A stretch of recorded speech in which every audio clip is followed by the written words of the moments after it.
અને ચૂંટણી કોઈ પણ હોય તેમાં ઉમેદવારોની હાર કે જીતનો ફેંસલો તો મતદારો એટલે કે જનતા કરતી હોય છે અને સરકાર હોય કે સ્થાનિક સ્વરાજ જનતા જ પોતાના પ્રતિનિધિની નિયુક્તિ કરે છે। જો કે હાલની સ્થાનિક ચૂંટણીઓમાં કેટલીક જગ્યાએ મતદારોનો અધિકાર છીનવાયો છે, કારણ કે અહીંયા થઈ રહ્યો છે જબરદસ્ત ખેલ અને મતદાન કરવાની જરૂર ન પડે એવો માહોલ બની રહ્યો છે।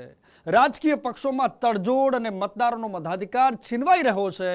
ભાજપે મતદાન પહેલા જ બાજી મારી લીધી, જો કે જનતા હારી ગઈ છે અને કોંગ્રેસ સવાલ ઉઠાવી રહી છે કે અહીંયા કંઈ ખેલ થાય છે અને ખેલ માત્ર અમારી સાથે થાય છે। સ્થાનિક સ્વરાજની ચૂંટણીમાં હવે ઉમેદવારોની જવાબદારી પૂરી થઈ ગઈ છે। હવે ચૂંટણી પંચ અને મતદારોનું જ કામ બાકી છે। જો કે ઘણી જગ્યાએ તો મતદારોનો વારો જ નહીં આવે, કેમ કે મતદાન પહેલા જ ઉમેદવારો અને રાજકીય પક્ષોએ ફેંસલો કરી નાખ્યો છે। એવા ઘણા જિલ્લા અને તાલુકા પંચાયત તેમજ નગરપાલિકાઓ છે જ્યાં મતદાન પહેલા જ ભાજપના ઉમેદવારો બિનહરીફ ચૂંટાઈ ગયા, મતદાન પહેલા જ પરિણામ આવી ગયા છે। સ્થાનિક સ્વરાજની ચૂંટણીઓ માટે છેલ્લા કેટલાક સમયથી ચાલતી તોડજોડના અંતે ચિત્ર એક હદે સ્પષ્ટ થઈ ગયું છે। ભાજપનો દાવો છે કે પક્ષ માટે 215 બેઠકો બિનહરીફ થઈ છે।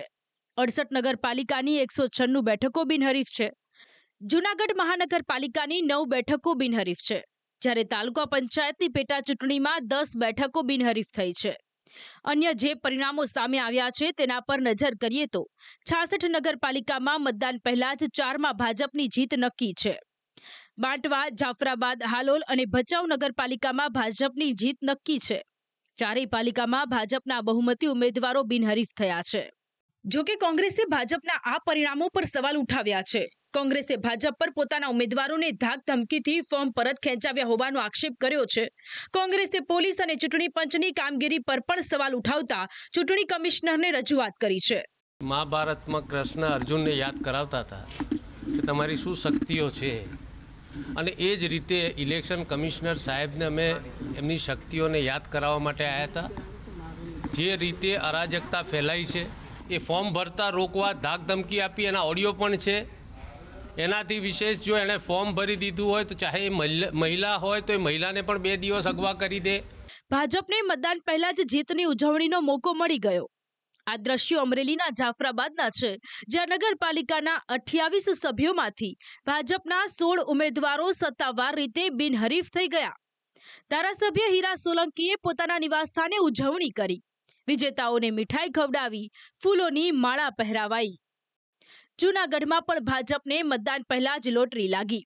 બાંટવા નગરપાલિકાની 24માંથી 15 બેઠકો પર ભાજપના ઉમેદવારો બિનહરીફ થયા, કેમ કે કોંગ્રેસના 15 ઉમેદવારે અંતિમ દિવસે ફોર્મ પરત ખેંચ્યા હતા।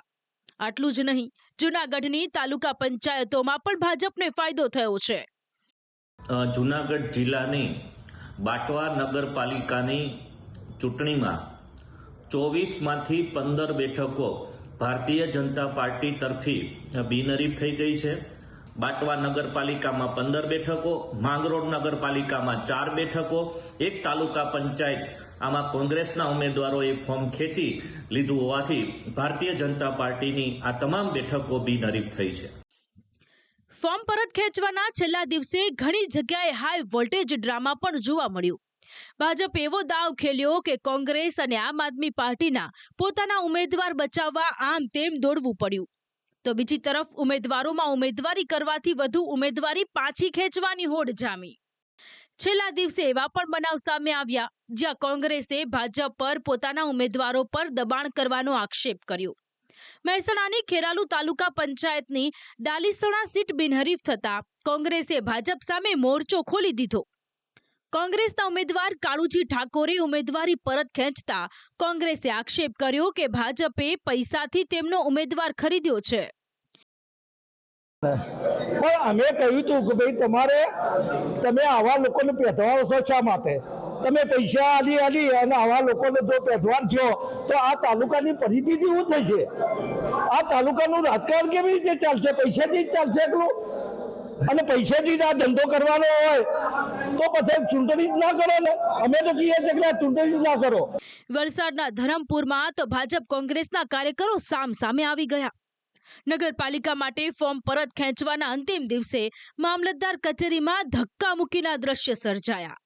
વોર્ડ નંબર 1ના કોંગ્રેસના 4 ઉમેદવારોએ ફોર્મ પરત ખેંચતા ભાજપના ઉમેદવાર બિનહરીફ થયા.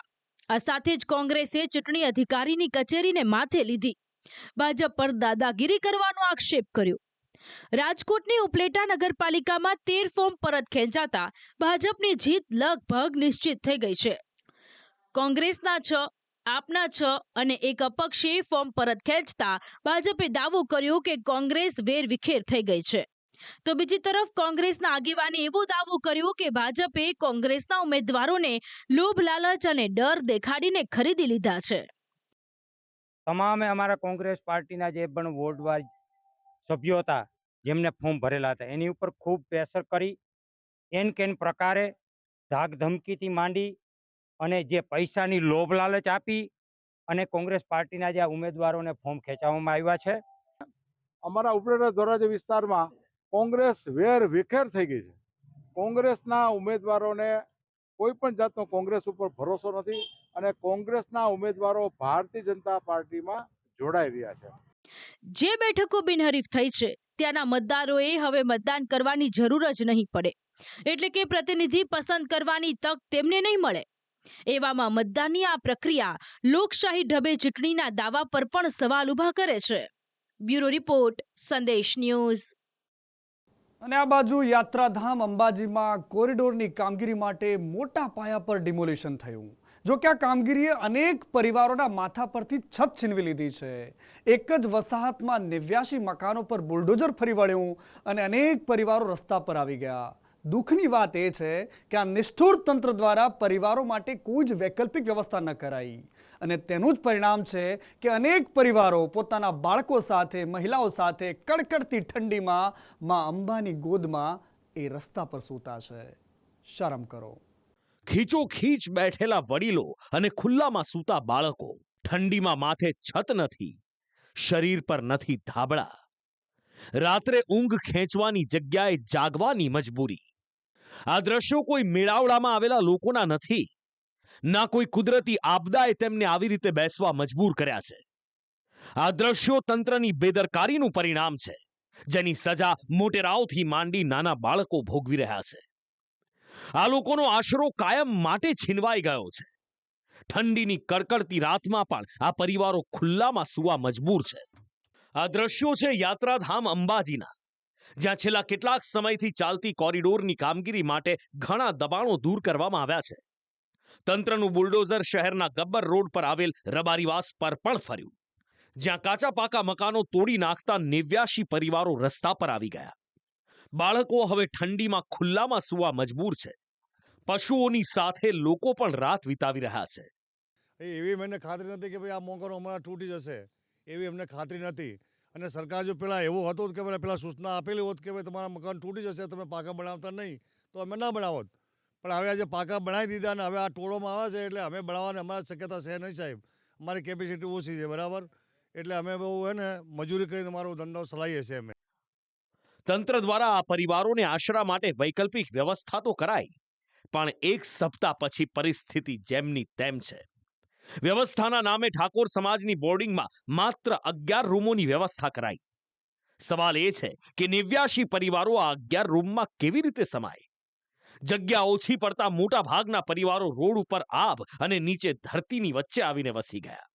ઠાકોર ભવન એક એવી જગ્યા છે ને, ત્યાં ઓલરેડી સીલ મરાઈ ગયું છે અને ત્યાં વ્યવસ્થા કરી છે એ વાત સાચી છે, પણ ત્યાં 14 રૂમોમાંથી 3 કે 4 રૂમો એવા છે કે જે તો હાવ ખરખડી ગયા છે, મતલબ કે એ કશું કામના જ નથી. ને 11 રૂમો છે એની અંદર 11માં ચલો આપણે સમજી લઈએ કે એક રૂમની અંદર ઘરના 4-5 માણસો થઈ જાય તો એ તો 11 પરિવારની જ વ્યવસ્થા થઈ ને.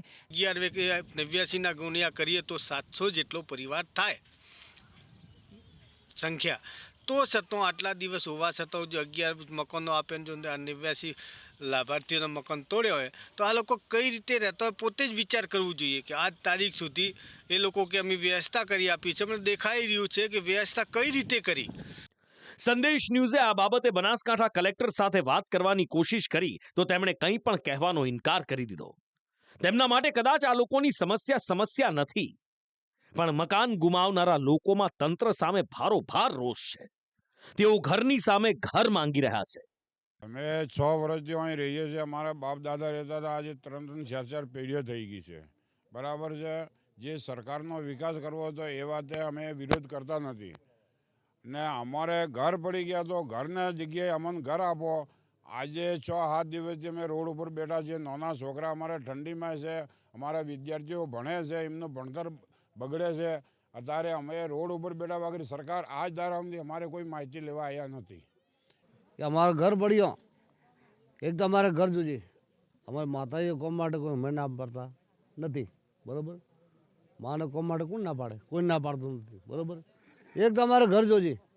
તંત્ર કેવી રીતે કામ કરે છે આ એનો વરવો નમૂનો છે.